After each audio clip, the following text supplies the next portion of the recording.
মসজিদে যখন আসতাম এরকম ঘুমিয়ে যেতাম। তো ঘুমিয়ে যখন যেতাম আমার বাবা আমার পিঠে হাত বুলাতেন, হাত বুলিয়ে আমার পিঠটাকে একটু মালিশ করে দিতেন যাতে আমার ঘুমটা চলে যায়, এরকম করতেন। তো এরকম করার কারণে কি হতো, আমি বুঝতে পারতাম যে আমার বাবা আমাকে বুঝাচ্ছে। কারণ মসজিদে যখন ইমাম সাহেব বা খতিব সাহেব বয়ান করেন, আলোচনা করেন, খুতবা প্রদান করেন, তখন কি কথা বলা যায়? জোরে বলেন, কথা বলা যায়? আমাদের জন্য মনে হয় কথা বলাটা জায়েজ আছে, তাই না? এই জন্যই তো আমরা কথা বলি। খুতবা যখন চলে তখন কথা বলা জায়েজ নাই, তখন খুতবা শ্রবণ করা ওয়াজিব। তখন যদি কেউ কথা বলে তাহলে সে বান্দা গুনাহগার হবে। তাহলে খুতবা চলাকালীন আমরা কেউ কথা বলবো? মনে রাখতে হবে। আমি বুঝতাম যে আমার বাবা আমাকে তো ডিস্টার্ব করছে না, তিনি আমার পিঠে হাত বুলাচ্ছেন আমার ঘুমটা যাতে ভেঙে যায়, আমি যাতে বয়ানগুলো শ্রবণ করতে পারি। আর জুমার পর বাসায় যাওয়ার পর খাওয়া দাওয়ার পর আমাকে জিজ্ঞেস করতেন, বাবা বলো তো ইমাম সাহেব খতিব সাহেব আজকে কী বিষয় নিয়ে আলোচনা করেছেন? তখন আমাকে আবার সে কথাগুলো শোনাইতে হতো বাসায়।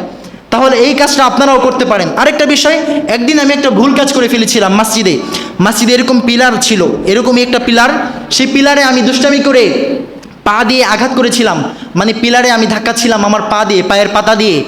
তখন আমার বাবা মসজিদে কিছু বলেন নাই, বাহিরে যাওয়ার পর খুব রাগ করেছেন যে তুমি মসজিদের পিলারকে এভাবে লাথি মারলা, এভাবে আমাকে বলেছিলেন। আমাকে খুব তার রাগ ছিল, খুব ছিল। তখন বুঝতে পারি নাই, এখন তো বুঝছি যে কেন বাবা তখন রাগ দেখাচ্ছিলেন, ক্ষোভ দেখাচ্ছিলেন। তাহলে বাবাদেরকে এমন হওয়া দরকার আছে না নাই? প্রত্যেকটা বাবা যদি তার সন্তানের প্রতি যত্নশীল হয়ে যায় তাহলেই তো এই সন্তানগুলো সঠিক শিক্ষা পায়। কথা বলেন ঠিক কি না? একজন বাবা হচ্ছে তার সন্তানের জন্য প্রথম শিক্ষক, আদর্শবান শিক্ষক। একজন মা হচ্ছে তার সন্তানের জন্য প্রথম শিক্ষক। মা প্রথম শিক্ষক, বাবা প্রথম শিক্ষক। এরপর আস্তে আস্তে তারা এই প্রাথমিক শিক্ষা ছেড়ে আস্তে আস্তে ওস্তাদের কাছে যায়। তাহলে এই বিষয়গুলো আমরা যারা বাবা আছি আমাদেরকে মনে রাখতে হবে না? ভুলে যেতে হবে আমাদের? আমরা ভুলে গেলে চলবে না? মনে রাখবো ইনশাআল্লাহ। রব্বুল আলামিন আমাদেরকে আদর্শ বাবা হওয়ার তৌফিক দান করুন, সকলে পড়ি আমিন। আমাদের সবাইকে আদর্শ স্বামী হওয়ার তৌফিক দান করুন, সকলে বলি আমিন। সকলকে আদর্শ সন্তান হওয়ার তৌফিক দান করুন, সকলে পড়ি আমিন।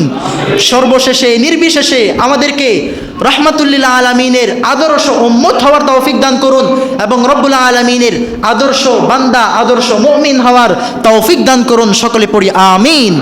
ওয়া আখিরু দাওয়ানা আনিল হামদুলিল্লাহি রাব্বিল আলামিন।